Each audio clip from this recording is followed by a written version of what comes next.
It's my dragon. You guys, you were waiting all weekend for it. I know you were. What's up? Welcome back to Collider TV Talk. I'm Josh Macuga here on a crazy, sexy Monday after a great Sunday night of television, a great weekend of TV.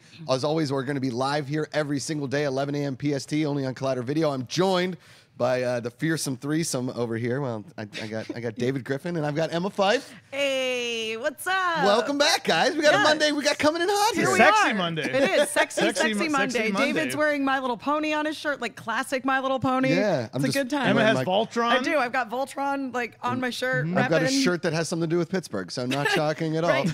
Nope. This is actually par for the course. So is that our new title for Mondays? Or are we just calling it Sexy Mondays? Sexy Mondays. Yeah. You heard it here first, guys. Sexy effing Mondays. Okay. First, we don't have a graphic for it, but Millarworld was just bought by Netflix. They announced this morning. The first ever purchase of a company by Netflix. And basically in Netflix's grand scheme to take over the entire world, one TV show, movie, company at a time. They bought Millarworld. Now, Millar... I keep thinking it's Kevin Millar from the Boston Red Sox, but Mark it's Millar. Mark Millar. Mark Millar did Kick-Ass, Kingsman, Old Man Logan. He apparently the inspiration for the first Avengers, like the story behind the first Avengers. Yeah, and he was one of the writers on Civil War and the comic Civil War. Well, they're buying his independent label, which has some incredible titles on it. Yes. One of my favorites is called Superior. Okay. It's like Big with Tom Hanks, but a superhero. So it's a little kid who becomes Superman. He like changed into this big Superman, but he's still a little kid. It's like Shazam, kind of that kind of a story, minus all the magic. So that's exciting. He's got a lot of cool. If you look at his lineup, there's a lot of good books to choose from here. Yeah, a lot of good stories. It's Netflix. Yeah, and they rarely do things wrong. So I wonder if they do like some movies, maybe do like some movies, some series, because some of these will work out as series. Absolutely, and I mean that's one of the things that's kind of nice about Netflix as a platform is that you're opening yourself up to, because Netflix is also doing original films now and is distributing movies that otherwise might have not gotten distribution. It wouldn't be surprising to me if, as you say, David, they actually did choose to go the film route rather than the series route on some of these titles. Yeah, and that's a lot of times in the superhero realm as well, is that if it's an unknown property, just like anything else, it's unknown-ish property, it has like that cult following, like a Preacher, like and Netflix can take these because they, movies are crazy expensive. They're not going to do it. We've seen some superhero franchises that nobody knows about, doesn't do that well. Yeah. So the fact that Netflix is buying onto this gives us a little more, for a person that never read a ton of these comic books, kind of gives us a little vision into what we could actually see. And I think that this is a really great opportunity also because, as you say, Josh, these are not necessarily the most known comic book titles out there. Certainly amongst hardcore comic fans, there's tons and tons of fans who I'm sure are very excited to see the properties that they like adapted into, a screen medium. Yes. But I think that you have the opportunity here now to have sort of its own comic television universe within Netflix, which is pretty cool. Yeah, there's some cool stories in I here, hope there's some inappropriate, very well. He has one story that is called Nemesis. It's basically like if the Joker were Batman. He was a billionaire, like what would he be like? So I mean, it's like a dark version of Batman. So I mean, there's some great stories in here. All right, yeah. Here you go, guys. Yeah, Millarworld, Netflix. Listen, any more superhero Netflix stuff, I'm into. I don't care who it is. Let's go. Let's move on here. Obviously, last night's episode of Game of Thrones. Listen, if you are tuning into Collider TV Talk on a Monday, we're going to talk about Game of Thrones. Spoiler warning. It's going to be in the thumbnail. Spoiler alert. Throw it up, flick it, do whatever you want to do back there, Cody. We need a foghorn. Yeah. Can we get you a foghorn, Cody? You know what I'm going to do? I'm going to get you a freighter horn, like an NHL hockey goal. Last night's Game of Thrones, I was watching alone. I just gotten off the road. I drove back from San Francisco last night, and I'm in my room alone, and I'm screaming. And Amanda comes running and she's like, "What?" And I was like, "The dragon is burning everything. This is incredible." This episode was really and truly 3 scenes. It was only in 3 places, really, and it was awesome. I couldn't get enough. Same. For me, this episode, because I've had a complicated relationship with the series Game of Thrones based on some changes that they made from the books that I really didn't care for. Okay. But this episode for me just reminded me why I fell in love with this series in the first place. It felt like the books, and it was, the pattern with the character of Dany, who I absolutely adore, is that you know, she's down and she's down and she's down. And then when she rises back up, it is awesome. She melts people. And holy moly, Yeah. did that ever happen in this episode. And also for me, the reunion between Sansa and Arya was just, I was crying. I was literally crying. I was Were just you like crying? sitting on my couch. I thought Arya I might- thought to myself I should cry. I thought Arya might be a little cold at first, but I mean, then she went back for No. that second hug. I was like, okay, there's Yes. still a lot of love there. Yeah. I was nervous too that Sansa wasn't going to recognize Arya because she's faceless now, and Nymeria didn't recognize Arya, or if she did, it was like a reverse Dances with Wolves Well, yeah, thing. but then like the dog, you know, dogs always. Dogs, I love dogs, but you know, like dogs bark at ghosts in corners. That's true. That's You very know? true. That's true. So the fact that the dog could see through Arya, you know, our human eyes and senses don't see what dogs see. Yeah. So Well, and then I remembered that Hot Pie had recognized her, and I was Yeah. like, oh no, it's okay, it's okay. Sansa's Yeah. gonna recognize her. She's gonna know it's her. It's gonna be fine. right. Go ahead. So you know the beauty of Game of Thrones is that's why I think it's, for me, it's not my favorite show of all time yet. Maybe it will be when it concludes, but maybe the best show on television right now is does the big moments better than anybody, and I think it does the small moments better than anybody. I mean, you Yeah. have the moments like the duel between Arya and Oh, and Brienne. Brienne. That's a very small moment. That's a small Yes. thing, but it's very important. Then you also have the big, huge, epic battle, Yeah. you know, that you have there at the end with the dragons, and that's spectacular. Like you know. can't get that anywhere else on television. It doesn't exist. The only bummer is that all the gold was gone already.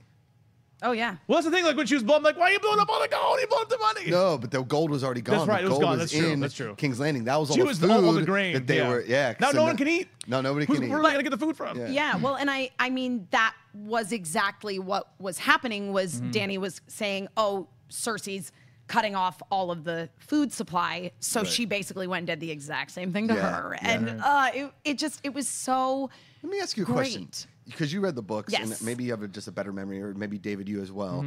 Mm-hmm. When Bran Stark, aka the Three-Eyed Raven, aka I like to call him Debbie Downer now, because Yeah, every he time really is He's a heavy. Debbie He's deep, Downer. man. That guy's on another Lord. level. He's deep. It's like, hey, do you want you take your little nephew to McDonald's? You're like, hey, do you want a hamburger? He's like, well, based on the situation of the cows. Yeah. I mean, like, does Bran eat? Like, Yeah. does he eat now? They Like, I don't study know. The I wonder carbon if he- emissions does he of eat food? cows. Yeah, that the they- footprint that is laid on this world by the people that eat meat. I'm like, all right, dude, do you want a hot dog or like, do you want a hamburger or not?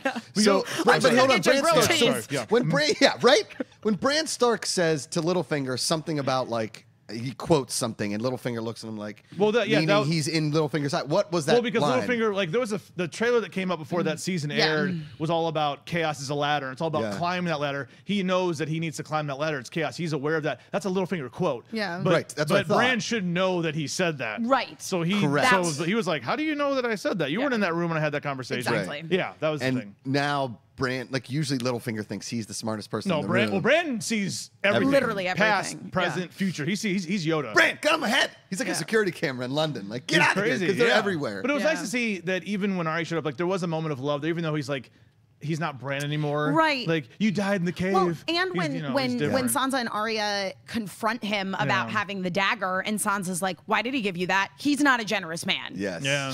He wants something out of you. Well, he So- wants the mind of Bran. Yeah. He wants Bran to, And I like that when warg his Bran way in handed and it to out of Arya. You know, King's Bran Landing. knows what Arya's going to do with that blade. Oh, yeah. Oh, yeah. Because he handed it to Oh, her, totally. like, I don't need it. It's not used for a crib, but he knows he knows what's going to happen in Yeah. the future. He knows. And Arya's a little friggin' ninja. She's like Jet Li with that little blade. know. yeah, she's Yeah. great. That was a was great awesome. fight. Yeah. Can we also talk about Bronn and Jaime, because Yeah. they had an interesting sort of storyline within this battle. I thought I adore Bronn as a character. I do think too. he's a great character. The I mean, fact that he fights for the Lannisters honestly kind of disappoints me because I know. I like him. Right, but at the same time, I mean, that's the thing that's amazing about the series Game of Thrones is you have all of these very complex characters. No one's really good or bad. You're rooting They for both just sides. are. You don't want to Yes. see Jaime die. They You don't just see are. Bran The only die. person that you root against, and for me, the only person I root against is Cersei. Yeah, Yeah. she's like the only person I root and, against. and Peter Baelish a little Yeah, bit. Peter Baelish yeah, too. Littlefinger's shady. But like Yeah. when Cersei's sitting there at that table and she's like, "Thank you, we pay our debts." I'm like, show a little bit. Like, you don't always have to be the coldest bitch in the room. Yeah. You know what I mean? But Bronn, for me, because, I mean, the moment that really kind of solidified him as a character who does legitimately care about Jamie is when in the midst of the battle and he gets attacked by the dragon and he loses his coin purse that has his reward, which he didn't go back for it. I thought he was going to go back for it for a second. Exactly. He didn't go back for it. And that was really significant. And then we assume, I think, that he's the one who dove Jamie into the water. Yeah, you don't see him, real but quick, you too, I imagine. thought it was Go. awesome, you know, seeing Tyrion see his brother's like, he's like, you idiot. Yeah, like, fly. you're a You're like, flee, you moron. idiot. Flee. Get out of there. You idiot. And again, I think But that's the thing with Jamie Lannister. He's a soldier. He's going to die He's a fighting. soldier. Yeah, he's going to go down fighting. Yeah. For sure. Yeah, He may be a he's pretty boy incest man, but he's also... He's a fighter. He's a fighter. Right. He's not this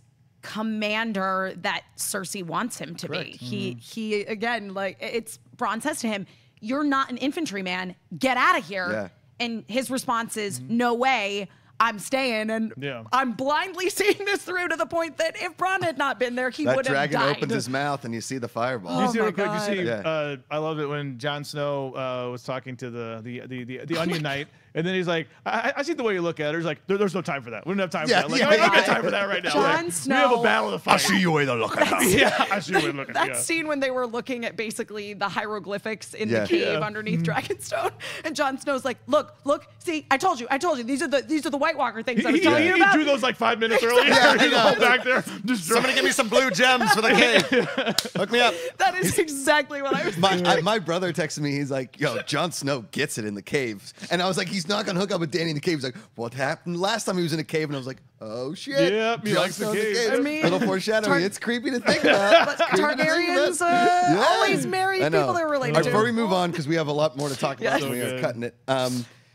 Does Jamie live, or are he and Bronn dead, or is Bronn dead and Jamie? What do you guys think? I think they're alive. They're both alive. They're both alive. Yeah. They were in the water when the fire hit. So I mean, he was sinking, but I'm sure somebody, you see like the hand. It's a lot of armor. They got a lot of Bronn's armor. strong. True. Bronn can lift them out. Bronn's Yeah. strong. Bronn's All right. strong. Game of Thrones. We got 3 more episodes. There's Killing only it. 3 more episodes. All right. Let's move on. Emma and I finished Wet Hot American Summer 10 years later.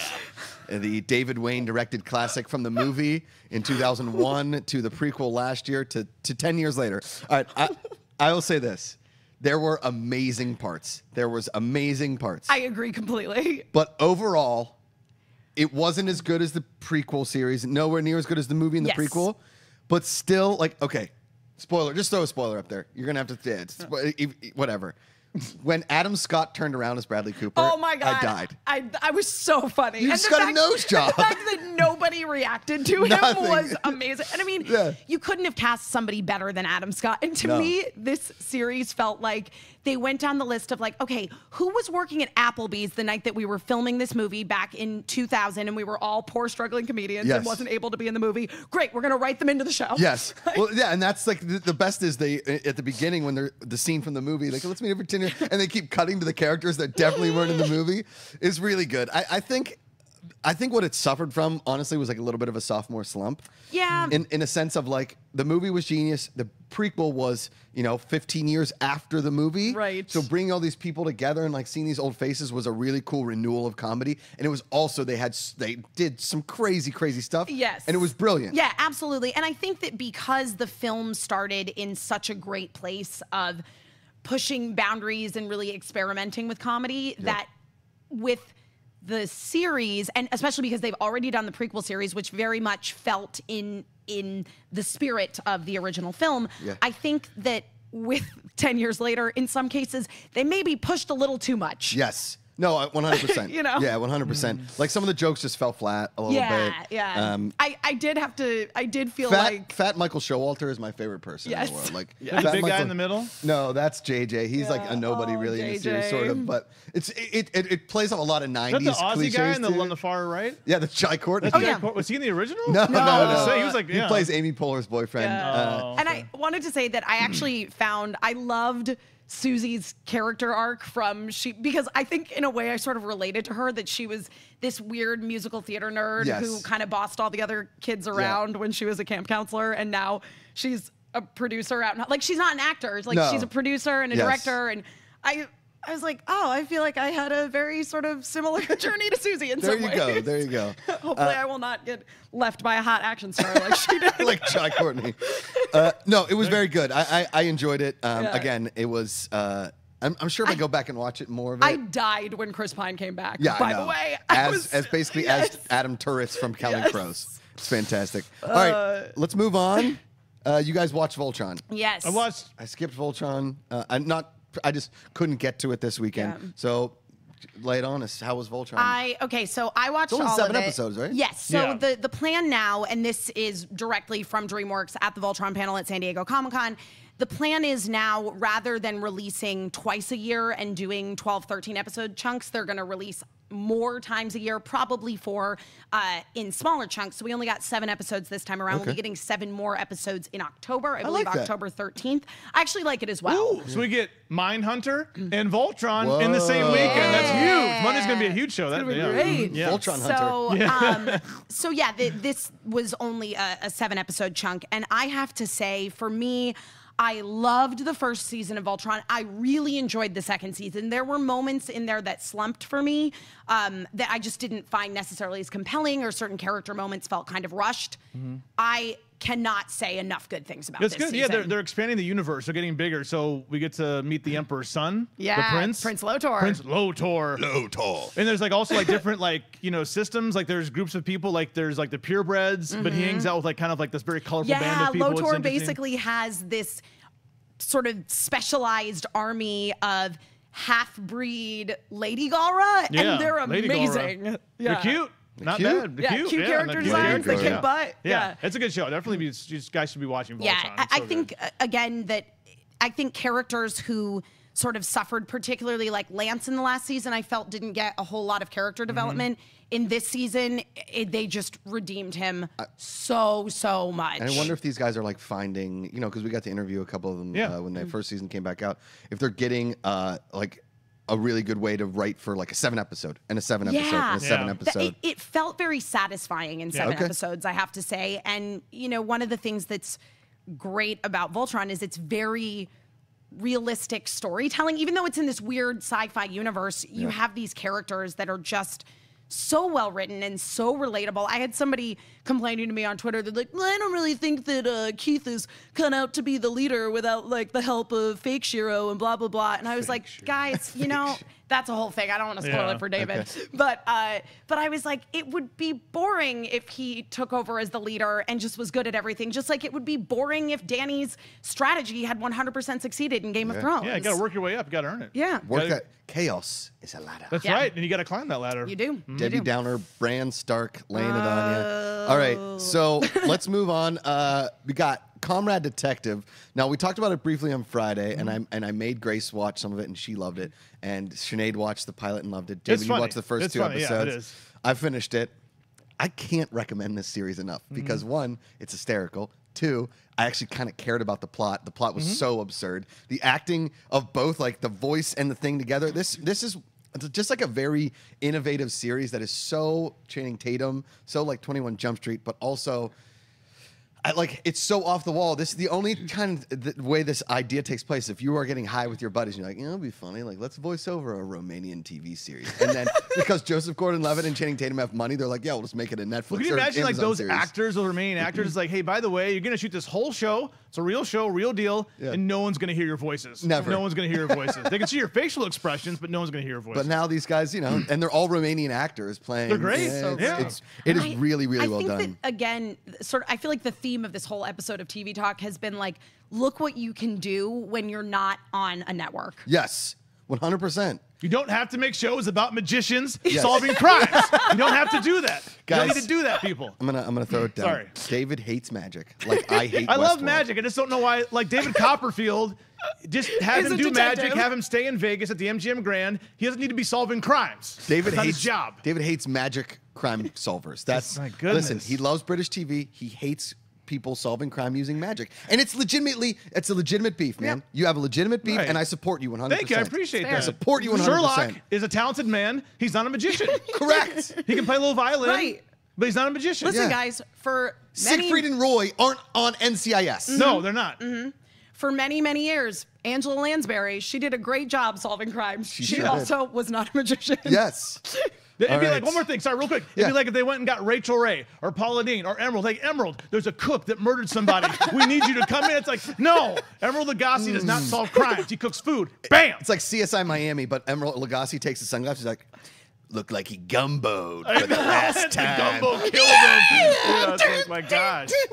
All right. Sorry, ran over. Anyway, check out Comrade Detective. Tweet us. Let us know what you think. Speaking of tweeting, hashtag Clouder TV Talk. We're going to take one Twitter question at the end of the show. We are up against it as far as time goes. We're gonna do highs and lows like we used to on the weekly show, but same as weekly show just on Mondays. The weekend high lows. Let's get into it right now. Orphan Black. I think I'm the only one at the table watching it. I just wanted to tease. So next Saturday is the series finale of Orphan Black. Next week, Perry Nemiroff will be on TV Talk. We're going to do a full series review within an episode of TV Talk. Not sure. It may be the Thursday. We'll figure it out. Rick and Morty. Hi. Great show. Ran out of time to watch it, but I'm going to watch it. I mean, I saw last week's It's just episode. a consistent high. It's a consistent high. It has to be high. Yes. Twin Peaks. Emma didn't get a chance. I didn't. I was at a wedding, but David watched it. I watched Twin Peaks. It's weird. I love when we get a concert at the end of every episode. That's always very nice. It's sort of like Sons of Anarchy. Did we get back to the plot this week, if there is one? Yeah, you got there's some plot. Yeah. Cool. Okay, Power. Power is one of the, people always like, why don't you guys talk about Power? I love Power. It's fantastic. With 50 Cent's pissed. And well, they're not giving us. I think it's like their #1 watch show. I think it has more views than Outlander. I think maybe don't quote me on that. Outlander might be a little bit higher, but I know Power's doing big numbers. Do I see because it's a time travel show, a Power Outlander, a Powerlander crossover, drug dealing, Scots, hot British chicks, really hot New York black girls. I can't see Katrina Bell and 50 Cent in the same scene. That would be very interesting. That'd be an interesting dynamic. Powerlander or Outpower. I don't know. I think Powerlander. Ray Donovan's season premiere last night. I love this show. I know that you were. I watched episode 1. And I was like, of last year. I'm like, that's enough. Little hit and miss. I actually really enjoyed it's a weird little time jump right now in Ray Donovan, but really enjoyed it. Okay. And lastly, I'm dying up here. This is super high for me. This show kind of started slow, but for a person that has been in comedy a long time, it's not a comedy. It is a drama about 70s comedy, and it's very, very well done. And again, I said it before, thought it was gonna be like Vinyl, and it's nothing like Vinyl. All the characters are very likable, very juxtaposition, but really well done. Okay, let's do some Twitter question. Let's see what I did there. Question. Singular. Here we go. Let's see. Thoughts on the Mr. Robot season 3 trailer? We got it last week. Yeah. Not a show that I'm hyped after season 2. I'll watch it, but I'm not excited about it. Really? I didn't like season 2. Yeah, I know. I thought season 2 was an extreme sophomore slump for sure. What did you think of the trailer? The trailer, it looked good. I think that you tweeted actually something about this gives me hope that perhaps it's going to redeem itself after the sophomore slump. Yes. So I hope so. We'll see. We'll see. Yeah. I think that because the problem is, I think a little bit is that Sam Esmail's running the entire show, like every freaking episode. That he needs a little bit of help in his corner. Which is weird because you have a guy like who does Vikings. He writes. He doesn't have a writer's room. It's just him. But I know it's there different. is a little historical IP. True, it's a different show. It's a little bit, but I agree with you. Again, I will watch Mr. Robot for sure. October is a huge month for television. Gigantic month for television. All the CW shows come back? Well, but you have you have Mindhunter, you have Stranger Things. I mean, all these shows coming back in October. We are seeing it. All right. Thank you for your Twitter question. I didn't even say who that was from, and I'm sorry. The question came from Joe at Briggsy2009535. Is that your phone number? Call him. Jesus. Let's try. All those numbers. All right. Finally, the pick of the day. All right. Here's your pick. If you could pick a quote from a Simpsons episode to put on your gravestone, what would it be? Oh, jeez.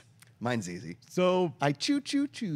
So there's one where they're going to Itchy and Scratchy Land, and it's like Jurassic Park style. They're on the helicopter, and the helicopter pilot's like, "Welcome to Itchy and Scratchy Land, the amusement park of the future where nothing can possibly go wrong." He's like, "Wait, that's possibly gone wrong." Huh. That's the first thing that's ever gone wrong. Mine. It's a long one, but I like it. Mine would also be long. It would just be all the lyrics to Spider Pig. Spider Pig. Yeah, that's in the movie. Yeah. Spider Pig does. There you go.